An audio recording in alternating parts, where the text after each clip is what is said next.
جناب اسپیکر، وزیر اعظم شہباز شریف صاحب نے جو پچھلی دفعہ وزیر اعظم بنا جب قائد اختلاف تھا، اور اس دفعہ بھی جب وزیر اعظم بنا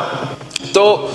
جناب وزیر اعظم صاحب نے چارٹر آف اکانومی کی بات، اینڈ مسٹر اسپیکر یہ پاکستان کا لانگ ٹرم مسئلہ کو اگر ہم نے ایڈریس کرنا ہے تو چارٹر آف اکانومی کے بغیر یہ ہو نہیں سکتا، ایک کنسنسس کے بغیر یہ ہو نہیں سکتا۔ اگر ہم نے ایک نیشنل اکنامک چارٹر بنانا ہے تو پھر سب سے مشورہ ہونا پڑے گا۔ جناب اسپیکر، ہم نے جب اس حکومت کو ووٹ دینے کا، وزیر اعظم شہباز شریف صاحب کے ساتھ دینے کا فیصلہ کیا تو آپ کو معلوم ہے کہ پاکستان پیپلز پارٹی اور مسلم لیگ نواز کے درمیان ایک اگریمنٹ طے ہو چکا تھا، اور اس اگریمنٹ کے تحت ہم نے جو آنے والے بجٹ تھا، جو آپ کا پی ایس ٹی پی چاروں صوبوں کے تھا، ہم سے مل بیٹھ کے آپ کو وہ بنانا چاہیے تھا، اور افسوس کے ساتھ ہم نے اس شرط پہ عمل بھی نہیں کیا۔ اور ہم سمجھتے ہیں، پاکستان پیپلز پارٹی کے میرے اپنے ممبران سمجھ رہے تھے کہ اگر ہم اس حصہ میں شامل ہوتے تو ہم مثبت طریقے سے آپ کا اس عمل پہ کنٹریبیوٹ کر سکتے، اور شاید اگر ہم مل بیٹھتے تو اس کے نتیجے میں کوئی بہتر